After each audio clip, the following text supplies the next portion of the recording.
For more on the phone call, let's go live to our reporters Su Yuting in Beijing and Nick Harper in Washington, D.C.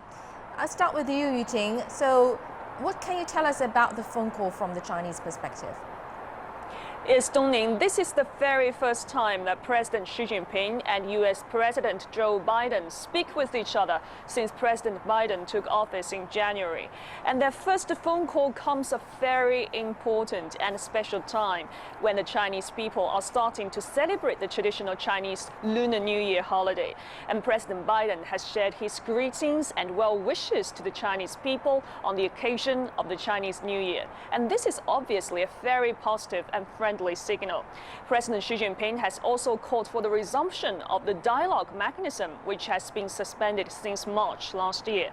And President Biden has also echoed and expressed his willingness to have the candid and constructive talks with China to boost mutual understanding and set aside conflict and forge closer cooperation with China in the potential cooperation areas, including fighting against the COVID-19 pandemic, climate change, economic recovery, and non-proliferation of the nuclear weapons.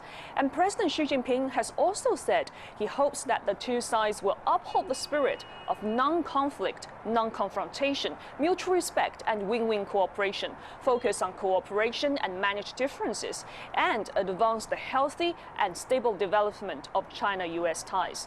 And the two leaders of the world's two largest economies have also shared the common view that good relationship will not only serve the fundamental interests of the people in both countries, but also meets the common expectations of the international community. And President Xi Jinping has also added that issues related to Taiwan, Hong Kong, and Xinjiang are the domestic affairs of China. And he also said he's willing to have the U.S. side to respect China's core interests. Back to you, Dongning. Thank you, Yuting. And now, Nick, tell us what you are hearing about the phone conversation from the U.S. end. Well, Ling, there's certainly been lots of questions here in the United States recently as to why it has taken 3 weeks for these two men to speak. It's exactly 3 weeks to the day since President Joe Biden had his inauguration. And remember that the last top-level talks between Washington and Beijing was back in March, a very long time ago. So certainly this was an important call.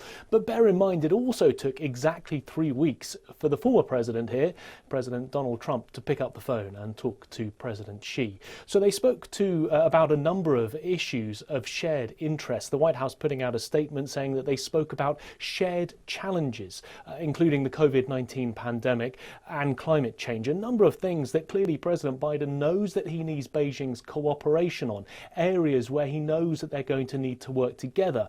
But he also knows that there are areas where they are not going to agree. Recently, he spoke to CBS News about this issue. Let's have a little listen to what he had to say during that interview. We need not have a conflict, but there's going to be an extreme competition.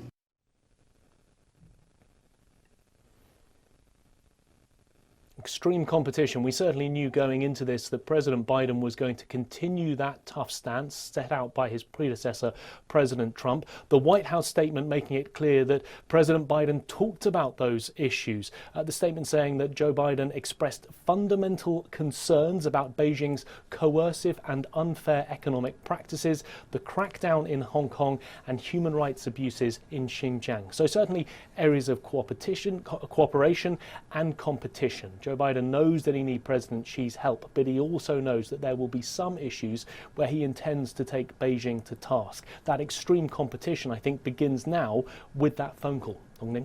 Thank you very much, Nick, and happy Chinese New Year to both of you. Nick Harper reporting from Washington, D.C., and earlier Su Yuting reporting from Beijing. Now, for more insights, we're now joined by our panel of guests in Beijing. Victor Gao, Chair Professor at Suzhou University, and from Memphis in the U.S., Joseph Gregory Mahoney. He's a politics professor with the East China Normal University. Gentlemen, welcome to Global Watch and happy Chinese New Year. Well, Victor, it's the first phone call between the leaders of the world's two largest economies since March last year. And this happens at the time that when all the Chinese worldwide are celebrating the start of a new year. with a lot of best wishes. So Xi called for the re-establishment of communication mechanisms between the two sides. How do you interpret the messages, the signals sent from the phone call and also the timing of the phone call? Well, we're all very happy about this top-level phone call between President Xi Jinping of China and President Joe Biden of the United States. Really, this is very happy news, and I think this will be welcomed by lots of people here in China, in the United States, and throughout the world. For the two leaders of the two largest economies and the two most important countries in the world to talk, that fact alone should be very good news. And the fact that they called for channels of communication and cooperation, for example, and their commitment to overcome difficulties between the two countries, etc. These all bode very well for China-US relations to be more normalized and for the better years ahead. There will be difficulties, of course, but I think with commitment on both sides, we can really get over these difficulties and make sure that China and the United States will live with each other and get along with each other. That's the most important thing for China and the United States, as well as for the whole world. Right, and Joseph, according to the readout released by the White House, the two leaders discussed countering the pandemic as well as some shared challenges, including global health, security, and also climate change, of course. And Biden also said he will be trying to pursue a more practical, more result-oriented engagement with China. Kind of a different wording from the style used by Donald Trump administration, indeed. How would you interpret the new administration's attitude towards Beijing? Well, first, Happy New Year to you and Victor and all the listeners out there today. It is indeed good news. I agree with Victor on that point. Biden, above all, is a pragmatist, but he's also someone who generationally believes in American power and America's premier place in the world.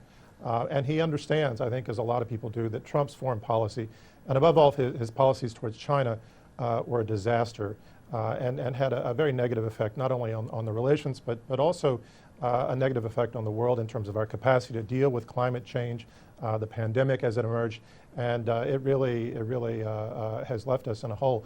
Biden wants to rebuild, he wants to reestablish, and I agree with Victor. He knows that he needs to cooperate with China, and I think that what we're seeing slowly is the emergence of a new relationship going forward, and I think we'll see a workable framework for managing tensions and differences in the days to come. Right, and Professor, you mentioned that it's kind of a common knowledge that Donald Trump's policy towards China is a disaster, but Joe Biden maintained the tariffs laid out by the Trump administration. Well, the fact of the matter is the Democrats have never historically been soft towards China. They've always had a stronger position. Donald Trump was the outlier in the Republican Party. But Biden belongs to that pragmatic branch of the Democratic Party, a bit of an idealist, but above all a pragmatist. And so I think that we're going to see he's going to use whatever leverage he can from the Trump administration, but at the same time he knows that things have to change, not simply towards China, but also in other aspects that affect China, how the U.S. engages multilaterally and other countries as well. Right, and in his interview, in Biden's interview with CBS, he said the anticipated extreme competition with China, and now he says Pentagon will review China's strategy and establish special task force on China issues. Can we expect Biden's strategy on China to shape up? Is it going to be consistent or sustainable, at least in the coming 4 years?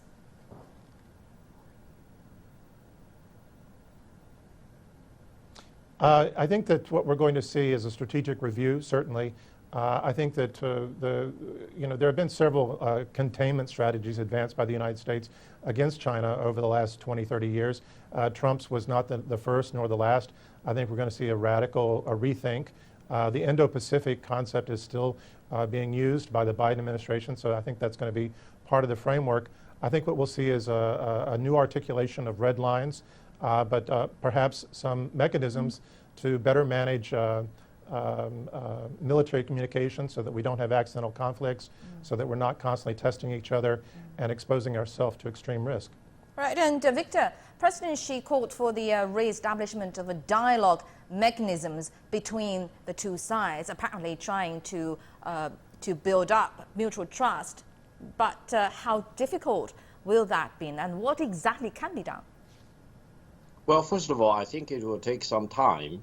Right now, there are, other than this very important phone call between the two presidents of the countries, there have been no substantive or substantial communications between the two sides for quite some time. We know that in better days, there were more than 100 different channels of communications between different departments, between the two militaries of the two countries. And that's very, very important in helping stabilizing the relations between the two countries. Therefore, we could start from right now, and this top-level phone call is really a very good example. I hope gradually there will be more channels between the two governments, between the think tanks of the two countries, academics, for example. We need more dialogue with each other to understand each other and to really reduce misgivings and mistrust, and to make sure that China and the United States will have a better atmosphere to do things which serve our own interests, but also the other country's interest.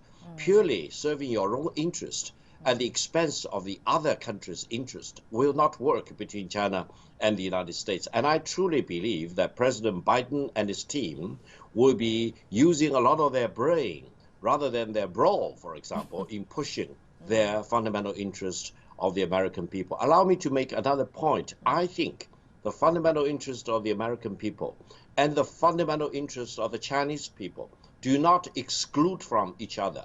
To a very large extent, they can be overlapping with each other. And China can play a big role in helping create more jobs in the United States and in advancing the real fundamental interest of the American people. That's the great prospect for our two countries. We do hope that will be happening. Thank you very much, Professor Victor Gao Zhikai from Suzhou University and Professor Joseph Gregory Mahoney in Memphis, a politics professor with East China Normal University. Thank you very much, gentlemen, for your input. You're now watching Global Watch on CGTN. Still ahead.